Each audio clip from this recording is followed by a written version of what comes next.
23. The Export-Import Bank should be abolished. Veronique. The Export-Import Bank of the United States, EXIM or the bank, is a federal agency that was established in 1934 to provide export subsidies through taxpayer-backed financing to private exporting corporations, as well as to foreign companies buying U.S. exports, with the ostensible purpose of promoting American exports, creating jobs, supporting small businesses, improving U.S. competitiveness, and protecting U.S. taxpayers. In 1986, David Stockman, who served as director of the Office of Management and Budget under President Ronald Reagan, wrote that export subsidies are a mercantilist illusion, based on the illogical proposition that a nation can raise its employment and GNP by giving away its goods for less than what it costs to make them. Export subsidies subtract from GNP and jobs, not expand them. Moreover, in 1981, the EXIM's practice was to bestow about two-thirds of its subsidies on a handful of giant manufacturers, including Boeing Aircraft, General Electric, and Westinghouse.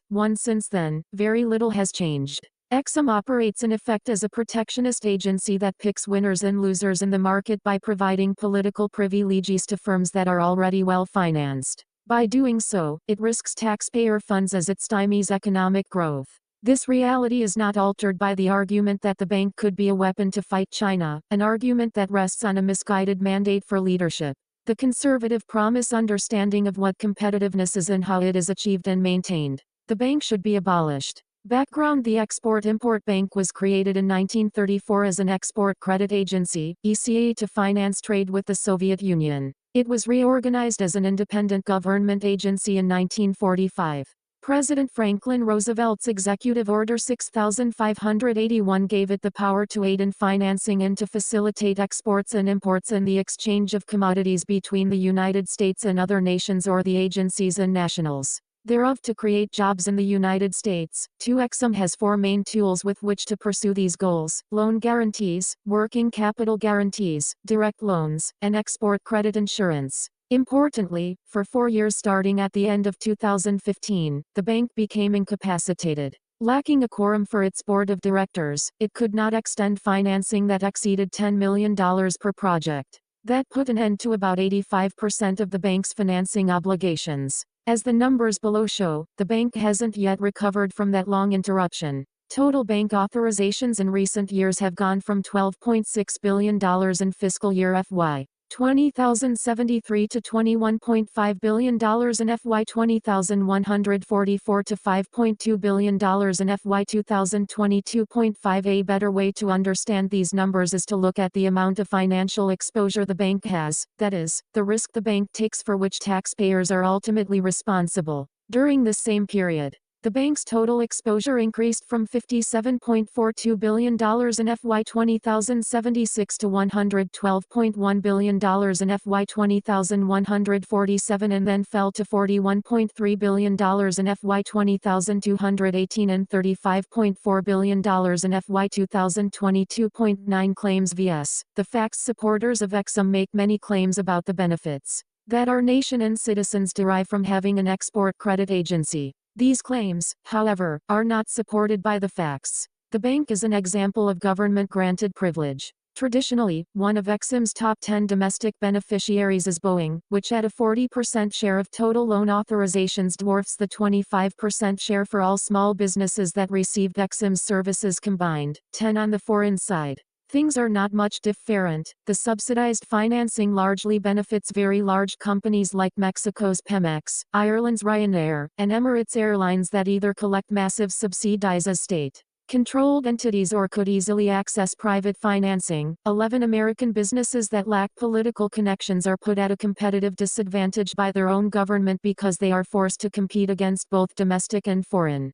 businesses that enjoy access to subsidized loans. 12 The bank does not maintain or create jobs. EXIM's supporters point to the numbers of new jobs that they claim have been created through federal spending, 719, Export-Import Bank, but the unseen effects are ignored. For example, funding for one industry or firm might take more jobs away from other industries and firms, resulting in a net job loss even though jobs are created for the financed firm. At best, it could be said that the bank redistributes employment from unsubsidized firms to subsidized firms. However, with very rare exceptions, most exports financed by Exim would have taken place without government support. Many companies have said so themselves. 13. The procurement happens before the decision to get government support, and, as noted above, most Exim deals go to large companies with easy access to capital. Thus, the agency is taking credit for jobs that would have existed in any event. The bank does not promote exports. Exim presidents commonly claim that the agency's mission is to support U.S. jobs by facilitating American exports through its export financing tools.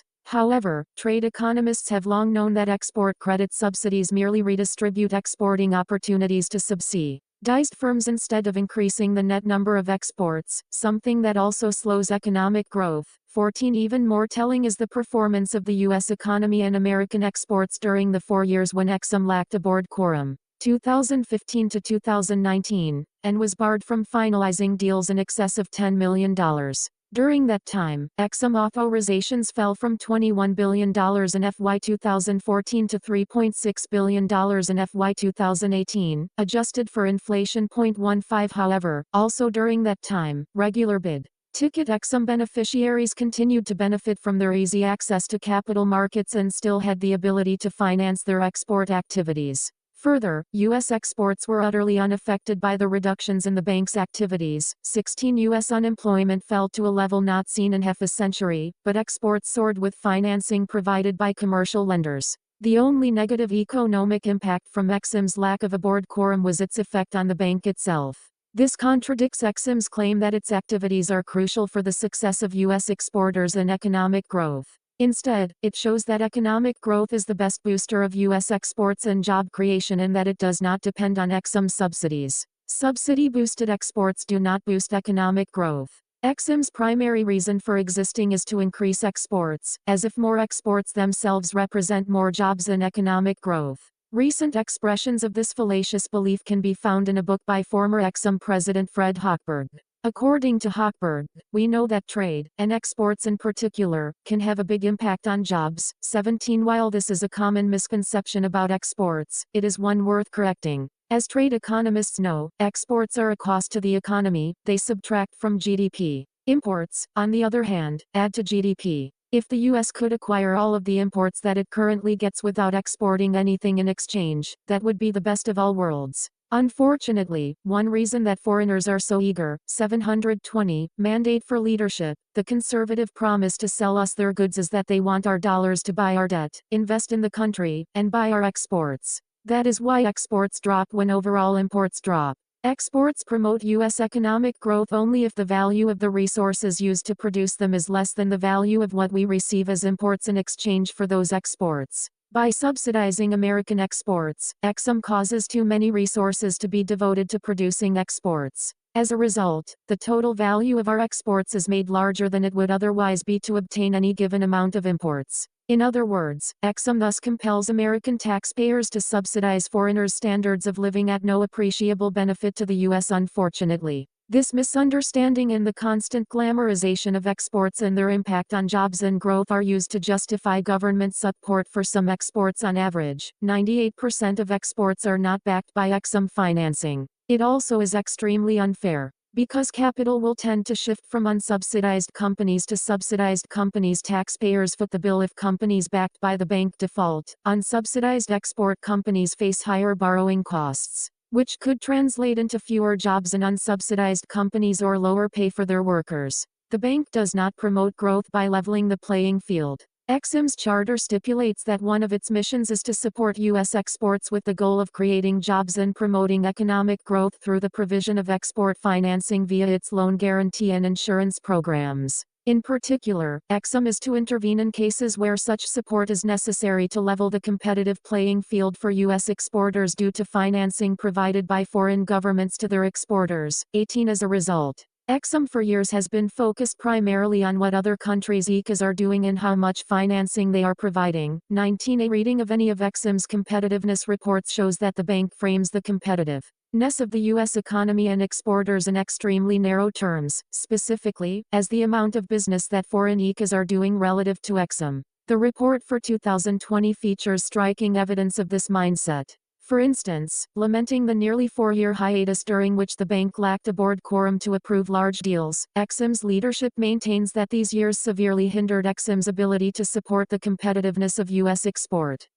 During that time, Veronique has fundamentally evolved their philosophy and substantively expanded their roles, and the United States must work hard to keep pace. The bank goes on to promise that it will emerge from the years of being out of the long-term export finance business and restore its standing as one of the world's most competitive ECAs. 20 In other words, Exim bureaucrats appear to believe that economic growth and jobs result not from a favorable tax and regulatory environment, but from a victory in hand-to-hand subsidy combat between government banks. The banks. 721. Export-Import Bank Competitiveness Reports include a table that ranks countries by ECA financing volume. An adjacent map displays the most competitive ECAs around the world, implying that the U.S., which ranked 8th in terms of volume in 2019, the year before the pandemic, is losing ground compared to more hyperactive ranked higher ECAs. 21 The implication is that ECA export financing improves the overall health of the export market and thereby fuels economic and job growth,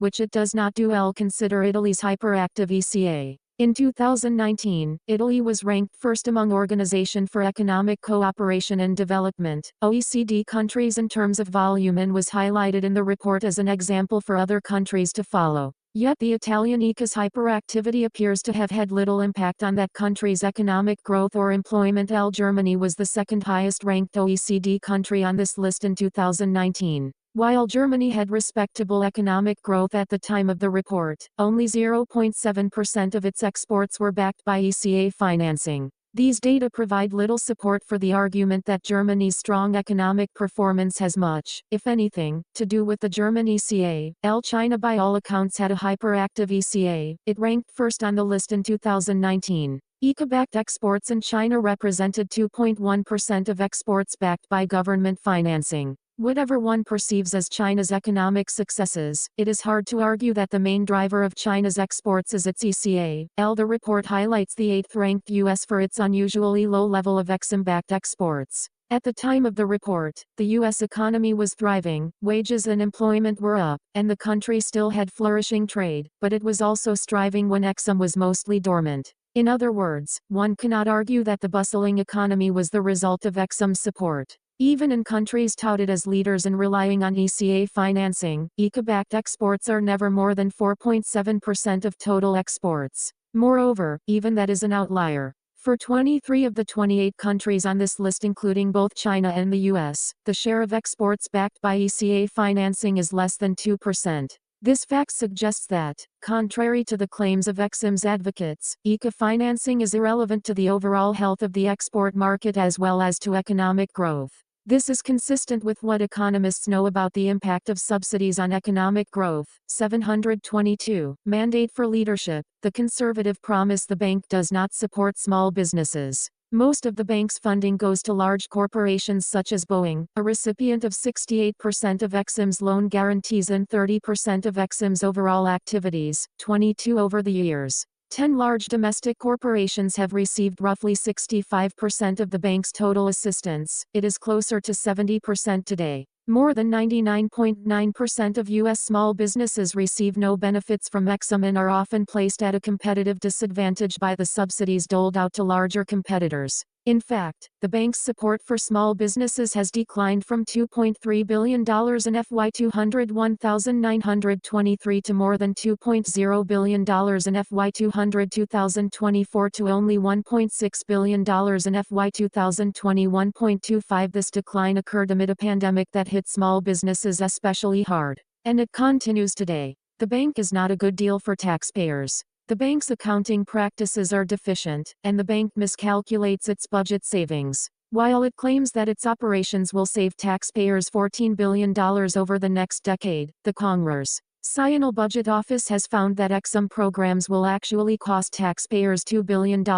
26 Numerous audits done by the bank's internal inspector general also show that the bank's risk analyses, default assumptions, internal reporting procedures, and financial reporting practices are not reliable enough to ensure the safe stewardship of taxpayer funds and responsible management of Exim's vast portfolio. 27 Failing to meet the China challenge these days. To get whatever expansion of government one wants or to justify a new government activity, one has only to declare that more government intervention is needed to help fight China. President Trump used this argument to secure reauthorization of Exim in 2019. Today, President Biden argues that the bank could be a powerful weapon in the government's geoeconomic arsenal against China. The rationale is that this will prevent China from dominating the global market with its subsidies and will boost American jobs and manufacturing. The problem is that cynics who support such policies make no effort to adopt a serious strategic plan to achieve this goal. For instance, how can Exim help us to fight China while state-owned Chinese companies like China Air have been some of the companies most subsidized by Exim? 28 Furthermore, it has now been 4 years since Congress instructed Exim to focus on China, but there has been no fundamental change in the way Exim operates or the companies to which it extends taxpayer-backed financing.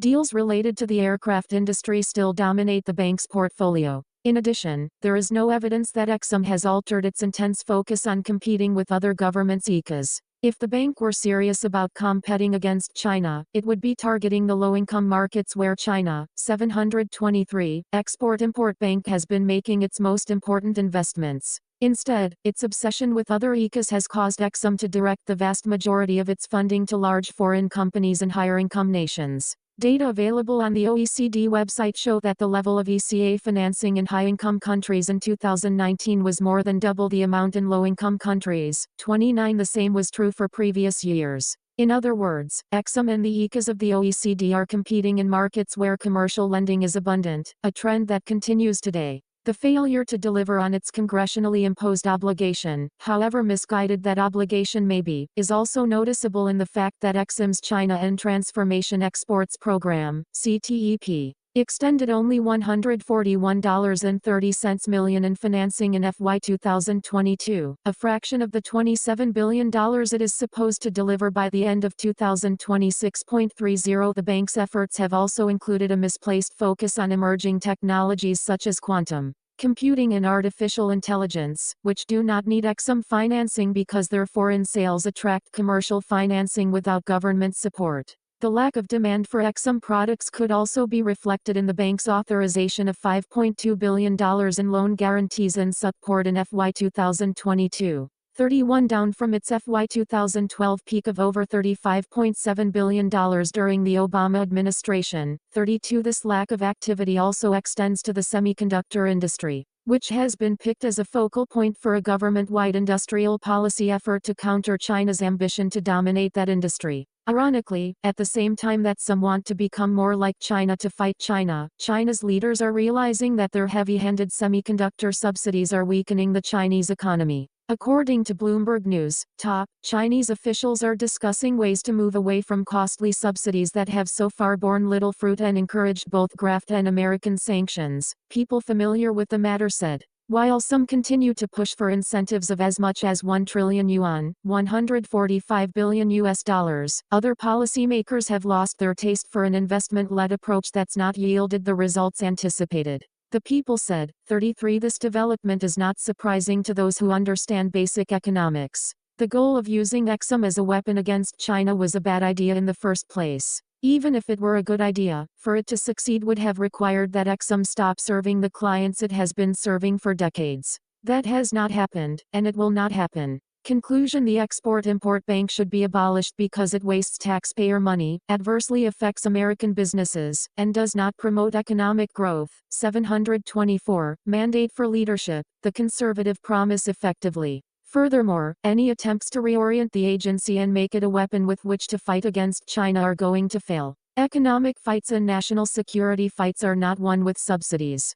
The case for the Export-Import Bank. Jennifer Hazelton. In 1986, President Ronald Reagan signed a bill extending the charter of the Export-Import Bank, Exim, by an additional 6 years. In a signing statement attached to the bill, the president declared that his sends an important signal to both our exporting community and foreign suppliers that American exporters will continue to be able to compete vigorously for business throughout the world. 34 As a candidate for president, Ronald Reagan was opposed to Exim, but as president, he learned the challenges America's businesses face when competing for opportunities overseas, and his position on Exim evolved. As President Reagan once famously remarked, "Why would I want our businesses competing with two hands tied behind their backs?" On January 30, 1984, the president said, "Exports create and sustain jobs for millions of American workers and contribute to the growth and strength of the United States economy. The Export-Import Bank contributes in a significant way to our nation's export sales." President Reagan was exactly right. EXIM provides a mechanism that American companies can use to vie for projects that would otherwise be out of reach. Notably, deals that the banking industry won't finance because of the risk associated with the host country or because the host nation itself requires a sovereign guarantee in order to submit a bid. EXIM is the only American vehicle that can provide that sovereign guarantee. Since Reagan's presidency, the global economic order has shifted dramatically, and a rising China has completely disrupted the export credit sector. In Reagan's era, export credit financing was a means for nations to compete for and win projects overseas in order to create more jobs at home. It was a benign tool for economic expansion. China, however, has morphed export credit financing into a weapon of national security. Where most nations have just one export credit agency, ECA, China has three, all targeted for specific stages of economic and industrial development. The amount of money China has put behind these three instruments is staggering. It is estimated that in 2018, China provided more than $500 billion in export credit, approaching in that 1 year the total amount of financing EXIM has provided in its 90-year history, 725. Export-Import Bank. China's export credit activity is greater than that of the ECAs of the entire G7 combined. Today, China is the world's largest official creditor, maintaining a portfolio more than twice the size of the World Bank and International Monetary Fund combined. China's highly aggressive Belt and Road Initiative, which has prompted international criticism for ensnaring the developing world in debt trap diplomacy, has created a sphere of economic and strategic influence that includes about 150 countries, rivaling the relationships of the United States and her allies. Unlike America and the G7 economies, China does not subscribe to the rules-based order that has governed export credit financing for nearly a century. As in so many other things, China plays by its own rules and is opaque in how it operates, weaponizing its export credit financing deals by offering developing nations terms that are often too good to be true. Once the project is underway,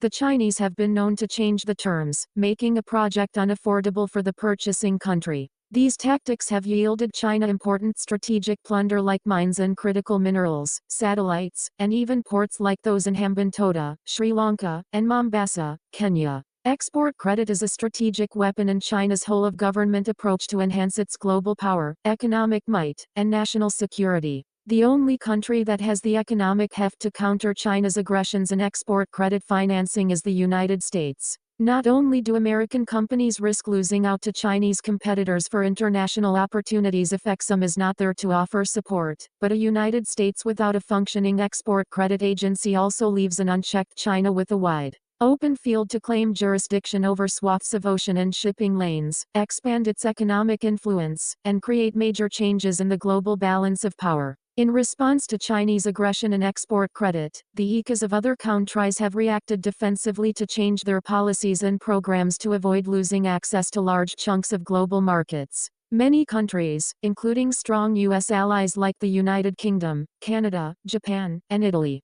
have changed the mission of their ECAs from one of leveling the playing field for their exporters to hunting proactively for transactions for their businesses and advancing their national strategic interests over the long term. In addition, foreign buyers, particularly those looking to build large international projects, have been indicating that the availability of government-backed financing is a core component of their evaluation of bids and identification of sourcing. Allied nations have taken steps like lowering their content requirements in order to lure more deals, often at U.S. expense. 726. Mandate for leadership. The conservative promise. Meanwhile, U.S. content requirements have remained constant, and the United States continues to abide by Traditional Organization for Economic Cooperation and Development, OECD rules. For example, the United Kingdom offered Boeing financing backed by Britain's ECA if Boeing would put Rolls-Royce engines on its jets instead of GE engines. Italy's ECA offered General Electric export credit financing in exchange for moving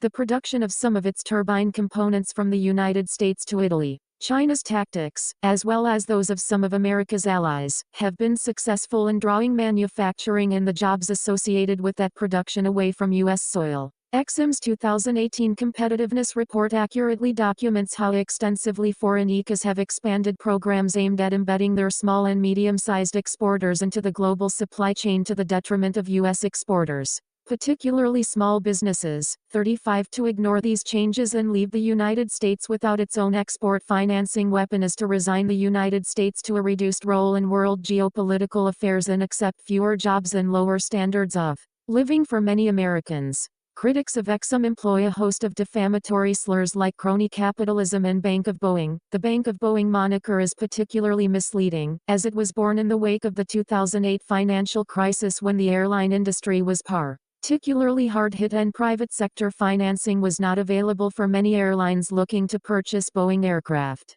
Exim's portfolio tends to be cyclical, with different industries relying on export credit financing at different points in time, depending on economic conditions. The truth is that Exim provides financing only when the private sector will not or cannot, a concept known as additionality. In addition, when Exim does provide financing, usually in the form of a loan or loan guarantee, the borrower pays interest rates that are driven by the market. Exim does not undercut the private sector. It does not solicit any applications for financing, and all applications are judged on the merits of the transactions. All transactions must have reasonable assurance of repayment, which is why Exim has an exceptionally low default rate, historically hovering around 0.5%, a default rate that is the envy of private banking. 727. Export-Import Bank. When Exim enters a deal, the American taxpayer is always protected first. If a deal goes into default, the U.S. taxpayer is paid back before any other lender. Borrowers are loath to default on the United States of America.